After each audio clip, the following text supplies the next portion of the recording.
자, 시간이 되었으므로 2월 21일 하늘가족교회 주일 예배를 함께 드리도록 하겠습니다. 제가 기도하고 예배 진행하도록 하겠습니다. 하나님 감사합니다. 하나님께서 우리에게 주신 귀한 시간들을 우리들이 소중히 여기며 이 자리에 나왔습니다.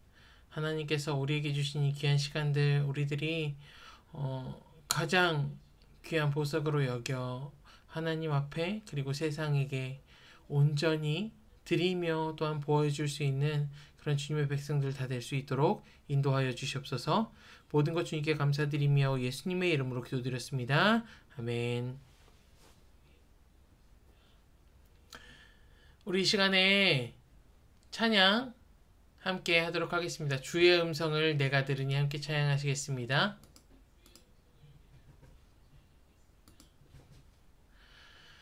주의 음성을 내가 들으니 사랑한단 말일세.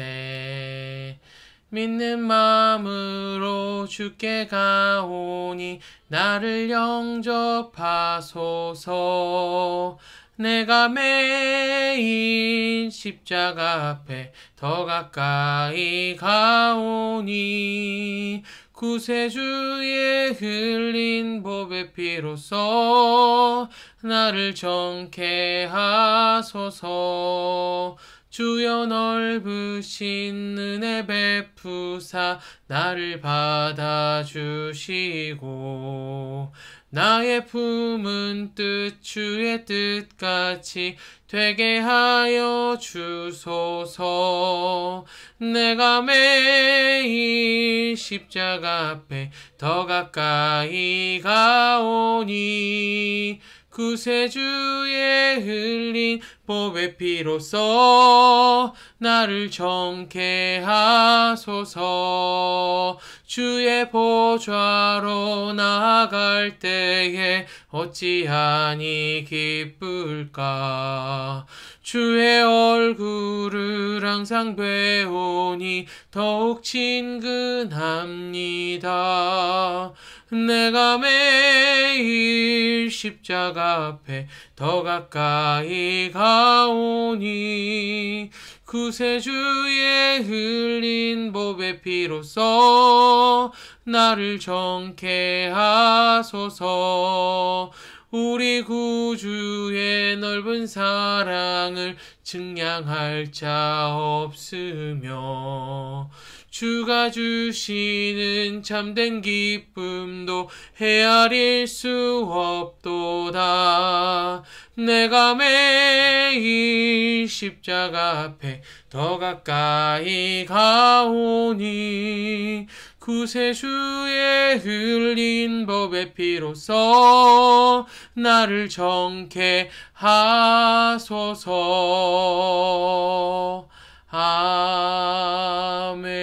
아멘.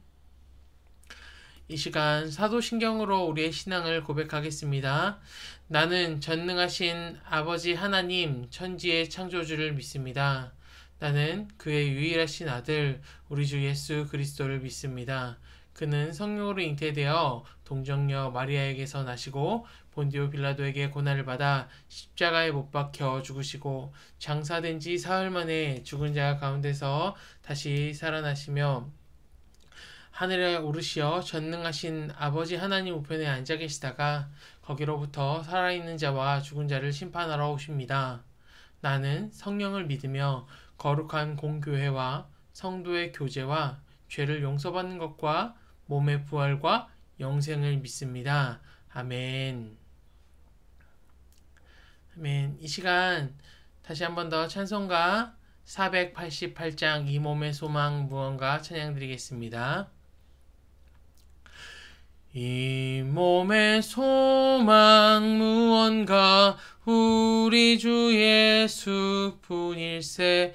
우리 주 예수 밖에는 소이들이 아주 없도다. 주 나의 반석이시니 그 위에 내가 서리라. 그 위에 내가 서리라. 무섭게 바람 부는 밤 물결이 높이 설렐 때 우리 주 크신 은혜에 소망에 닻을 주리라. 주 나의 반석이시니 그 위에 내가 서리라. 그 위에 내가 서리라. 세상에 믿던 모든 것 그너질 그날 되어도 구주의 언약 미사와 내 소망 더욱 크리라. 주 나의 반석이시니 그 위에 내가 서리라. 그 위에 내가 서리라. 바라던 천국 올라가 하나님 앞에 배울 때 구주의 의를 힘입어 어여시 앞으로 서리라. 주 나의 반석이시니 그 위에 내가 서리라. 그 위에 내가 서리라.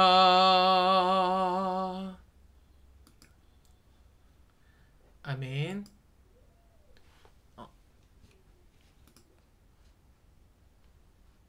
잠시만 기다려주세요.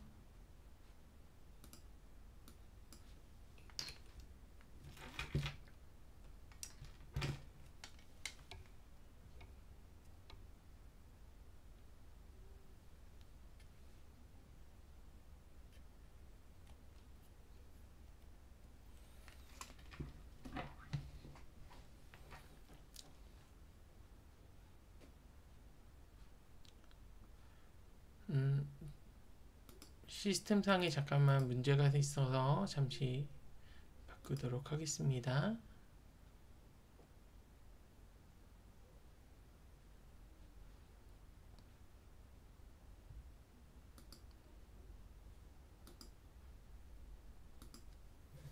네, 우리 이 시간에 함께 말씀 보도록 하겠습니다. 말씀은 베드로전서 1장 7절부터 9절까지의 말씀입니다. 제가 봉독해 올리겠습니다. 너희 믿음의 확신함은 불로 연단하여도 없어질 금보다 더 귀하여 예수 그리스도께서 나타나실 때에 칭찬과 영광과 존귀를 얻게 할 것이니라. 예수를 너희가 보지 못하였으나 사랑하는도다. 이제도 보지 못하나 믿고 말할 수 없는 영광스러운 즐거움으로 기뻐하니 믿음의 결국 곧 영혼의 구원을 받음이라. 아멘.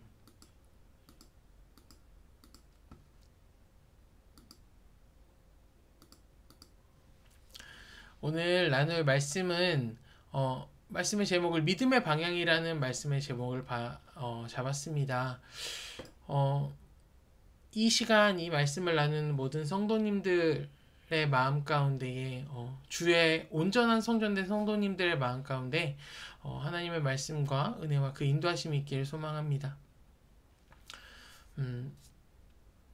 여러분들은 어떻게 신앙생활을 시작하셨나요? 저는 사실 처음에 교회란 곳에 들어갔던 기억은 없는데 갓난아기일 때 어머니 손에 이끌려서 교회를 갔었습니다. 제가 이걸 어떻게 알았냐면 어머니의 그 사진첩에서 어머니 사진을 보는데 어머니의 사진에 세례를 받는, 그러니까 세례보다는 이제 물속에 푹 몸을 잠그는 침례를 받는 사진을 보게 됐어요. 그러면서 한 가지 알게 된 거, 어머니가 교회를 다니셨었구나. 어머니가 세례도 받으셨구나. 그런 사실을 알았는데, 사실 그때 당시는 어머니가 믿음이 있어서 교회를 갔다기보다는 주변에 뭐 집사님들이나 그런 분들 손에 이끌려서 교회를 가셨죠.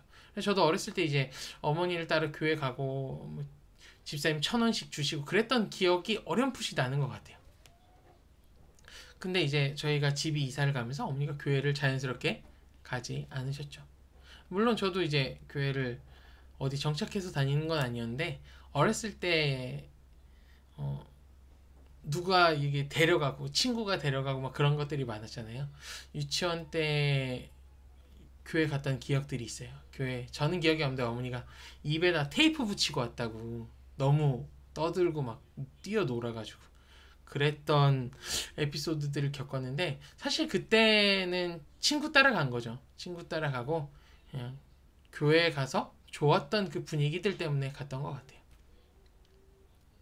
그리고 나서 또 이사를 초등학교 때 했어요. 그리고 교회를 안 가다가 저희 바로 앞집에 사는 분이 집사님이었어요. 명성교회 집사님. 그분이 저를 데리고 또 교회를 가셨어요. 갔는데 전 여전히 거기서도 믿음이 없었죠. 어떤 일이 있었냐면 두 가지 큰 사건이 있었는데, 한 가지는 달란트 시장 때, 달란트를 제가 이제 막 그런 걸 차곡차곡 모으는 성격이 아니에요. 그래서 달란트를 다 잃어버리고 달란트가 없어서 돌아다니는데, 결국에 아직도 그 서러운 기억이, 달란트 잔치에서 그 국밥도 못 먹고 맛있는 거 사고 싶은 걸 하나도 못 샀던 기억이 나요. 그리고 두 번째 사건은 친구랑 장난치다가 뜨거운 율무차를 친구 옷에 흘린 거예요. 그때 미안함. 제 기억으로는 그때 이후로 교회를 안 갔어요. 그렇게 이제 교회를 안 가다가 중학교 때 어떤 집사님이 저를 전도했는데, 제가 실수를 한 게 이제 전화번호를 드린 거죠. 전화번호를 드려서 그분이 이제 매주 전화가 오시는 거예요. 그러다가 이제 제가 물어봤어요. 그럼 기타를 배울 수 있냐? 그분은 기타 배울 수 있다 라고 말씀해 주신 거죠. 그래서 저는 기쁜 마음으로 교회를 기타를 메고 갔는데, 선생님이 저한테 그랬어요. 기타보다 하나님을 아는 게 먼저다. 우리 함께 공부를 하지 않겠냐. 마음에 굉장한 실망감을 얻었고, 제가 첫 주 가서 그래 다음 주는 가르쳐 주겠지 하고 다음 주에도 갔는데, 네, 다음 주에도 가르쳐 주지 않았습니다. 그래서 저는 교회 가기를 포기했습니다. 그렇게 이제 중학교 때도 교회를 잠깐 갔다가 이제 교회를 안 갔죠. 그러다가 후에 고등학교 1학년 때 마찬가지로 교회에서 드럼을 배워볼 요량으로 갔었어요. 근데 다행히도 그곳에서부터 교회라는 곳을 갔을 때에 믿음이라는 것이 무엇인가 라는 것에 대한 고민과 그냥 이렇게 교회를 가면 안 되겠다라는 마음의 불편함을 가지면서 신앙생활을 시작하게 됐습니다. 짧지 않은 시간입니다. 제가 17년이라는 시간 동안, 어렸을 때 17년이라는 시간 동안 교회는 왔다 갔다 했는데, 사실 믿음이라는 것에 대해서 생각을 해보거나 이것에 대한 마음의 불편함을 느꼈다거나 한 거는 거의 없었던 것 같아요. 근데 여기서 우리가 기억해야 될 가장 중요한 건 뭐냐면, 이 믿음이라는 것이 우리가 믿고 있는 기독교 안에서 가장 중요한 포인트라는 것입니다. 오직 의인은 믿음으로 말미암아 살리라. 로마서 1장 17절의 말씀입니다. 하박국 선지자가 이야기를 했었고, 바울은 로마서에서 이 이야기를 인용하죠. 오직 의인은 믿음으로 말미암아 산다. 믿음이라는 것은 그리스도 안에서 의롭다라고 불리는 사람들이 살아가는 삶의 힘입니다. 그리고 오늘 베드로 사도는 이 믿음의 그 끝에는 영혼의 구원이 있다라고 이야기합니다.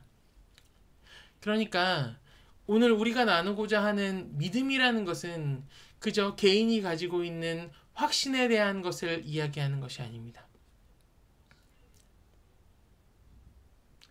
우리는 믿음이라는 것에 대해서 크기를 가지고 이야기합니다. 믿음이 크다, 작다. 사실은 예수님도 많은 성경 속의 이야기들 속에서 믿음이 작은 자여, 믿음이 큰 자여를 지칭하는 말씀들이 있습니다. 그래서 어느 순간부터 우리들은 믿는 사람들은 큰 믿음이라는 것에 집착하게 되었다는 것이죠. 남들이 하지 못하고 생각하지 못한 것을 하는 사람들을 우리는 큰 믿음을 가졌다라고 이야기합니다. 그러면서 평범하게 신앙생활하는 사람, 평범하게 그냥 교회에 헌신하지 못한 사람들에게 믿음이 적다, 믿음이 없다라고 이야기하는 경우들을 보게 됩니다. 하지만 우리가 오늘 기억해야 될 이 말씀 나눔의 중요한 포인트는 믿음이라는 것은 크기에 대한 이야기를 하는 것이 아니라는 것입니다. 함께 말씀 베드로전서 1장 5절 읽겠습니다. 너희는 말세에 나타내기로 예비하신 구원을 얻기 위하여 믿음으로 말미암아 하나님의 능력으로 보호하심을 받았느니라. 베드로전서 1장 5절의 내용을 보면 믿음을 통해서 하나님의 보호하심을 받는 이유에 대해서 알 수 있습니다. 예비하신 구원을 얻는 여정에 함께 동행하는 것, 그것이 바로 믿음이라는 것이죠. 믿음이라는 것을 우리는 아주 크게 오해를 하고 있었습니다. 믿음이라는 것을 가지고 그것에 믿음에 막 힘을 실어서 더 커지고 더욱더 비대해지고 그런 것이 우리는 믿음의 성장이라고 생각했습니다. 근데 중요한 것은 이제 우리가 기억해야 할 것은 믿음이라는 것은 방향성을 가지고 있다는 것입니다.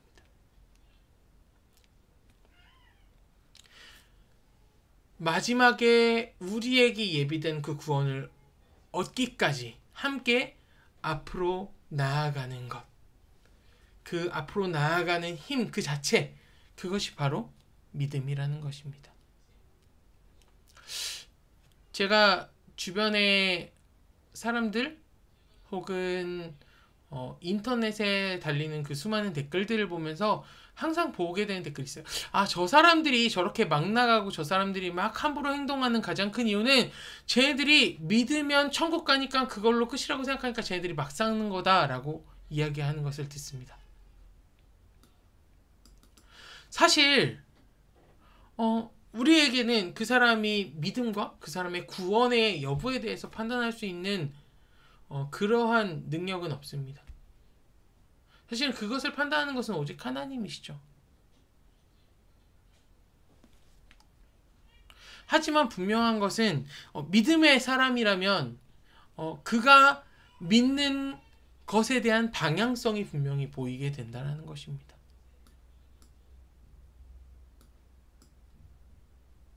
우리들은 그리스도인입니다. 우리들은 누구를 믿습니까? 예수 그리스도를 믿습니다. 우리의 믿음의 방향은 너무나도 분명합니다. 우리에게 구원을 주신 하나님, 우리 안에서 역사하신 성령님, 우리를 위해서 죽으신 예수 그리스도. 우리는 우리를 그렇게 인도하시는 그 하나님의 인도하심의 그 방향을 따라서 우리의 믿음이 함께 동행해야 한다라는 것입니다. 그러니까 구원받은 백성으로서 믿음을 가졌다라고 하면 그저 믿음을 믿었다라는 그 자리에서 삶이 끝나는 것이 아니라 믿었으면 그럼 어떤 삶의 방향으로 그 믿음을 가지고 나아가느냐를 우리는 기억하고 가장 중요한 것으로 여겨야 된다는 것입니다.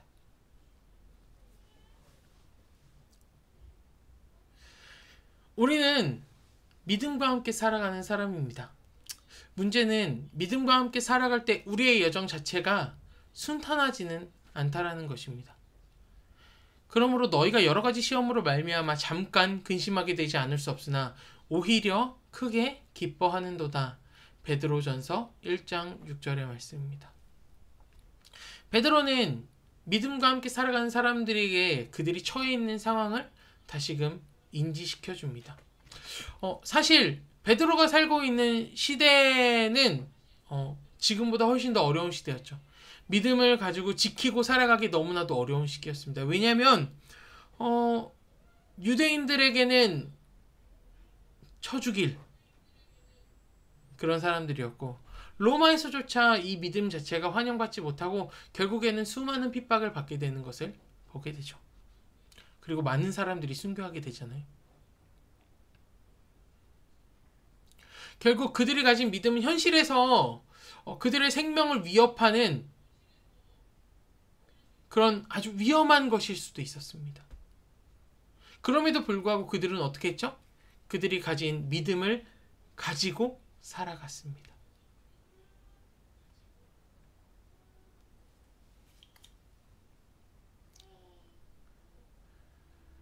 믿음을 지키며 살아가는 여정에는 많은 일들이 놓여 있습니다. 아마도 베드로 시대에는 고난과 마치 불로 연단하는 것 같은 고통들이 있었을 것입니다. 이것을 오늘날로 적용하여 한번 생각해 보았으면 좋겠습니다. 사실 우리들이 살고 있는 시대에 믿음을 지키는 거 어려운 일 아닙니다. 내가 믿음을 가지고 있다고 해서 누가 나를 돌로 쳐 죽이거나 누가 나를 법적으로 구속을 하거나 그런 것은 하지 않습니다. 너무 좋은 환경이에요. 지금 우리가 인터넷으로 이렇게 예배를 드리듯이 인터넷에 수많은 좋은 설교자들의 설교들이 있고 많은 기관들에서 아주 좋은 성경 교재들을 만들어서 사람들에게 말씀을 가르치고 있습니다. 우리들이 믿음을 지키는데도 이만큼 좋은 환경이 없어요. 근데 아주 중요한 것은 그렇기 때문에 우리들의 믿음을 지키는 것이 어렵다라는 것입니다. 이전에는 그냥 믿음을 지키기 위해 목숨을 걸어야 했는데 지금은 믿음을 지키는 게 믿음을 그냥 나 믿어 라고 하면 끝인 경우들이 너무 많다라는 거예요.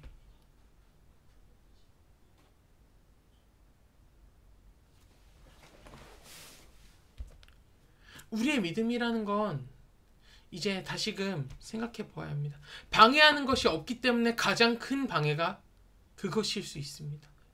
우리가 믿음을 가지고 있다라는 것을 방해하는 요소가 없기 때문에 우리가 과연 무엇을 믿는지, 우리의 믿음이 어떤 방향을 향해 나아가는지 인지하지 못하는 것 그 자체가 우리에게 믿음을 방해하는 것일 수 있다라는 것입니다. 사실 교회라는 곳에서 믿음이라는 것의 기준은 있어요. 어떤 게 기준이죠? 주일날 열심히 교회 나가고 열심히 기도하고 헌금 잘 내고 그러면 믿음이 큰 사람이라는 기준점이 생기잖아요.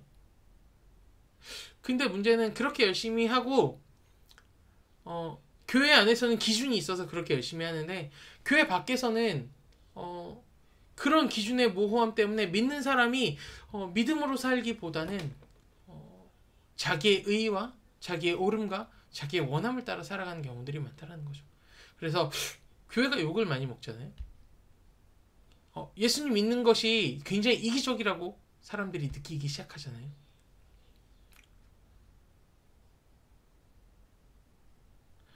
하지만 우리들은 기억해야 합니다. 베드로전서 1장 15절에 이렇게 말합니다. 오직 너희를 부르신 거룩한 이처럼 너희도 모든 행실에 거룩한 자가 되라. 우리들이 믿는 사람으로서 이렇게 믿음을 가지고 살아간다는 것이 무감각해지는 시대에 우리들은 이 말씀을 기억해야 됩니다. 우리에게 정확한 방향성을 제시해 주는 거죠. 너희들이 믿음을 가졌다면, 믿음을 갖고 앞으로 전진해서 나아가는 그런 방향성을 갖고 살아간다라면 오직 너희는 부르신 거룩한 이처럼 모든 행실에 거룩한 자가 되어야 한다 라고 우리에게 이야기한다라는 것입니다. 믿음은 남에게 보이는 행위가 아닙니다. 믿음은 남에게 보여주어서 인정을 받기 위해서 우리에게 주어진 것이 아닙니다. 믿음이라는 것은 구원받은 자의 발걸음을 위한 것입니다.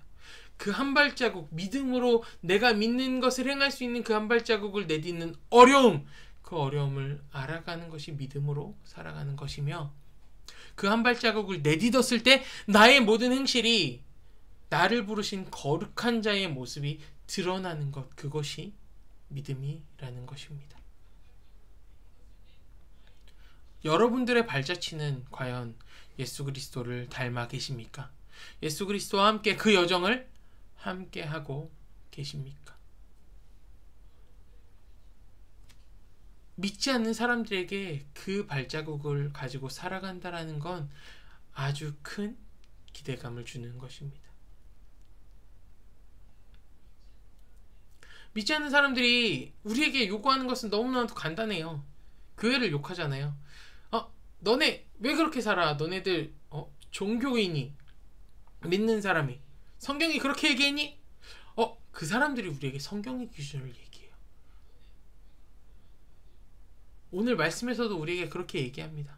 너희가 거듭난 것은 썩어질 씨로 된 것이 아니요 썩지 아니할 씨로 된 것이니 살아있고 항상 있는 하나님의 말씀으로 되었느니라. 그러므로 우리의 믿음은 우리로 하여금 우리가 믿는 예수 그리스도를 닮아갈 것을, 예수 그리스도의 발자취를 따라갈 것을 요구하고 있습니다. 이 모든 것의 기준은 썩지 않을 씨, 바로 그 하나님의 말씀으로부터 우리에게 주어진다라는 것을 기억해야 됩니다. 이것이 우리의 기준이요? 지금 이 시대를 살아간 세상 사람들이 기독교인에게 요구하는 거예요. 야, 너희는 너희에게 주어진 그 말씀대로 살아가지도 않으면서 너희들의 믿음과 구원에 대해서 이야기하니? 라고 말이죠. 자, 우리 그러면 썩어질 씨에 대해서 한번 생각해 봤으면 좋겠습니다. 과연 이 썩어질 씨는 무엇일까요?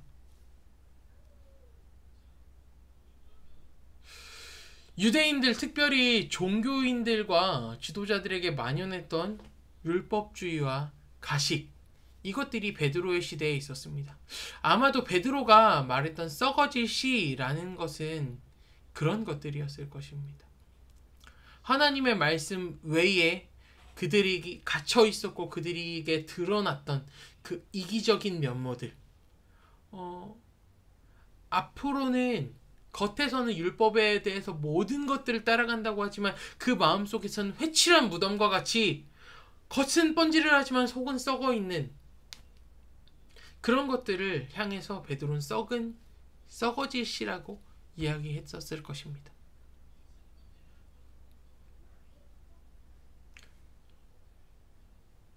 율법에 의해 정죄되는 것, 가식으로 가득 찼던 그 시대. 근데 이 시대의 배경의 모습이 지금 시대와 다르지 않아요. 예수님을 믿는다라고 거룩한 모습, 교회 오빠의 외모의 표준이 있잖아요. 뭔가 되게 착해 보이고 순수해 보이고, 근데 교회 오빠라는 말이 어떤 의미로 쓰이죠? 좋은 의미로 쓰이는 경우는 거의 없어요. 그렇듯이 겉만 번지르르 하고 믿음을 가진 사람이라고는 살아가지만 그 겉의 가식이 그 속의 썩음을 감출 수 없기 때문에 썩은 씨앗입니다. 근데 예수님은 어떻게 하셨죠? 그들의 가식 가운데에서 버려진 자들에게 나아갔습니다. 사람들이 죄인이라고 생각했던 사람들, 더럽다고 생각했던 창녀들에게, 장애가 있어서 외면받던 사람들에게 손을 내밀었습니다.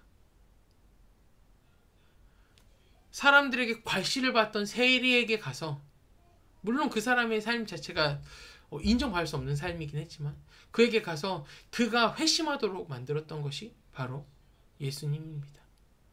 예수님이 그들의 삶의 올바른 방향을 제시했기 때문에 그들이 온전히 살 수 있게 된 것이죠. 우리의 믿음은 분명한 방향을 가지고 있습니다. 그리고 그 방향을 가지고 온전히 나아갈 때 우리의 믿음은 바르게 드러날 수 있습니다. 믿음의 결국 곧 영혼의 구원을 받음이라. 믿음의 결국을 향해 나아가는 우리, 영혼의 구원, 이미 우리가 예수 그리스도를 통해서 구원을 받았지만 아직 받지 않은, 아직 이 땅에 하나님의 나라가 임하지 않았는데 이 시기에 우리는 이 믿음을 갖고 어떻게 살 것인가? 우리는 끊임없이 이 믿음이 온전한 방향으로 나아가기 위해 날마다 예수님의 발걸음을 기억하고 생각하고 바라보며 우리의 방향성을 날마다 정해나가야 할 것입니다. 믿음이라는 것은 결단코 맹목적인 것이 아닙니다. 아, 예수님을 믿어! 한다고 믿는 것이 아니고, 난 예수님 닮았어! 라고 한다고 해서 예수님을 닮은 것이 아닙니다. 아주 명확한 선이 있습니다. 믿음으로 살아간다는 것에 대한 명확한 선, 그것이 무엇이죠? 하나님의 말씀이죠.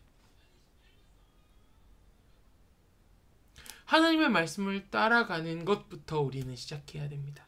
믿음을 지킨다라고 하는 것, 믿음을 보여준다라고 하는 것, 믿음의 방향성의 온전한 방향을 정한다라고 하는 것은 우리가 하나님의 말씀이라는 출발선상에 온전하게 서는 것으로부터 시작됩니다.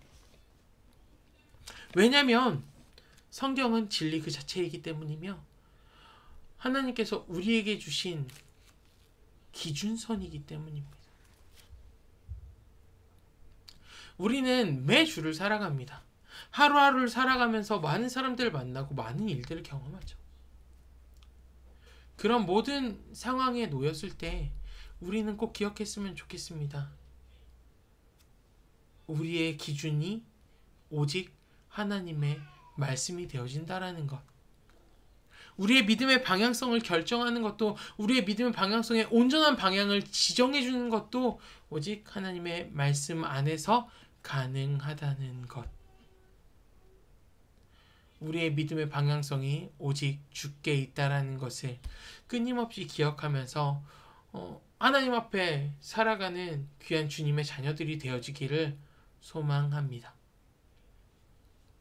오늘 이 말씀의 내용들이 한 주 동안 우리의 삶에서 기억되었으면 좋겠습니다. 과연 나의 모습이 믿음 있는 자의 삶의 모습인가? 내가 가진 믿음의 모습이 과연 이렇게 하는 것이 올바른 것인가? 끊임없는 고민과 자기 성찰과 말씀 안에서 스스로를 비추는 훈련들, 그런 것들이 넘쳐나는 저와 여기에서 함께 말씀을 나누는 모든 성도님들의 삶이 되기를 소망합니다. 아멘.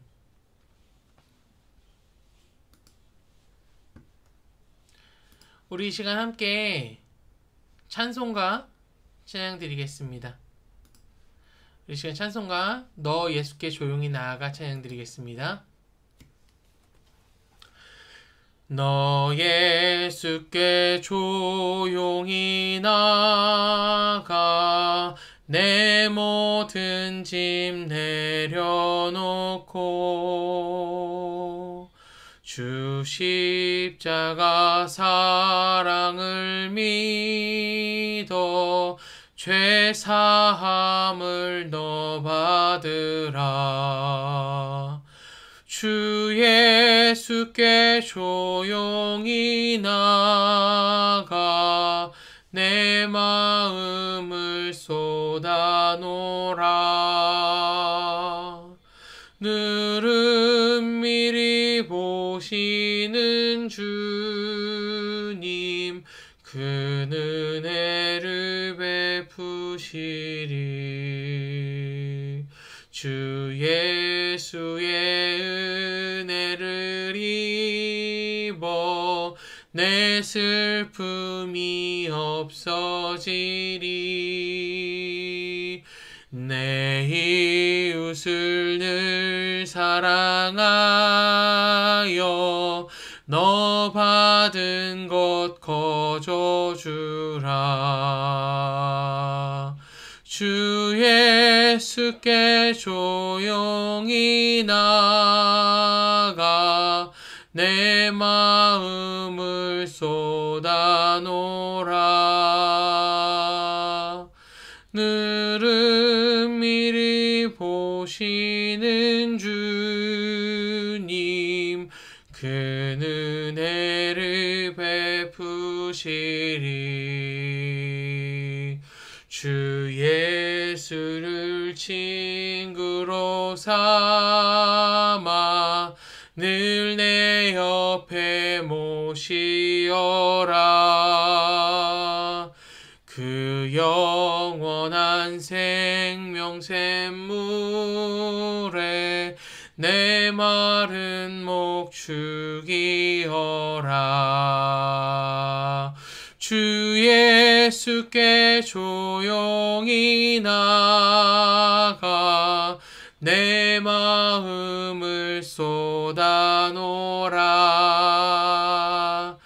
늘은 미리 보시는 주님 그는 은혜를 베푸시리.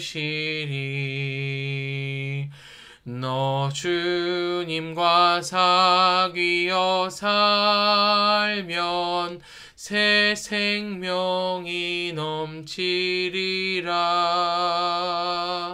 주 예수를 찾는 이 앞에 참 밝은 빛 비추어라.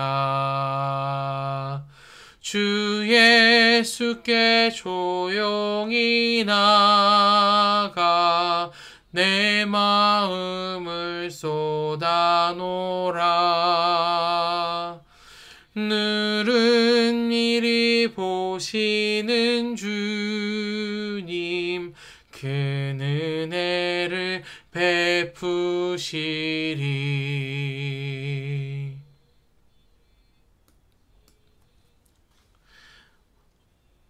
제가 기도하고 예배 마치도록 하겠습니다. 사랑의 하나님, 감사합니다. 하나님께서 우리에게 귀한 생명을 허락하시고 이 땅 가운데에서 믿음이라는 것을 가지고 살게 해주심을 감사드립니다. 우리들이 믿음을 가지고 살아갈 때에 너무나도 부족한 것은 주 예수와 동행하는 것입니다. 주님의 마음을 알아가는 것입니다. 우리의 믿음의 방향은 너무나도 분명한데 우리는 믿음의 크기를 키우기에만 집중하고 우리의 믿음이 온전한 방향으로 가고 있는지에 대한 고민은 하지 않는 것 같습니다. 하나님, 우리에게 주신 그 말씀을 우리들이 기준 삼아 우리의 믿음의 온전한 방향을 가질 수 있게 하여 주시옵소서. 우리의 믿음이 바른 방향을 향해 나아갈 때에 주님, 이 땅 가운데에서 아직 오지 않았지만 이미 하나님의 나라가 온 것 같이 사람들이 기뻐하게 될 줄 믿습니다. 우리들이 그 기쁨에 모든 사람들이 참여하기까지 우리의 삶의 태도, 우리의 믿음의 방향을 하나님께서 가장 기뻐하시는 그 말씀의 온전한 방향으로 온전히 나아갈 수 있도록 지금 인도하여 주시옵소서. 한 주 동안 삶을 살아갈 함께 말씀을 나눈 모든 형제들 가운데에 주님께서 힘주시고 은혜 부어주사 아버지를 닮고 아버지를 알아가는 그 일에 지금 힘을 얻을 수 있도록 지금 역사하여 주시옵소서. 주님 앞에 모든 것 감사드리며 은혜와 사랑이 많으신 예수님의 이름으로 기도드렸습니다. 아멘. 예배를 마쳤습니다. 제가 줌 링크를 올려드릴게요. 같이 잠깐이라도 교제하는 시간 가졌으면 좋겠습니다.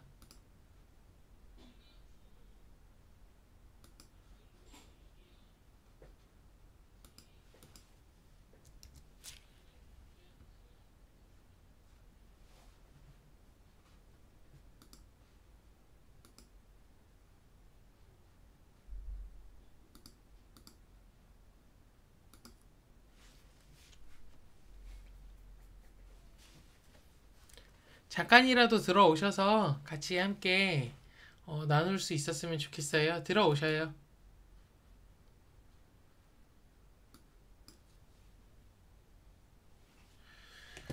이 친구는 뭐가 문제였을까? 프로를 사야 되나?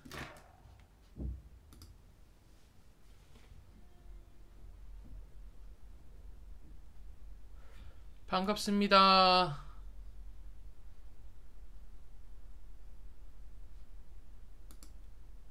여보세요?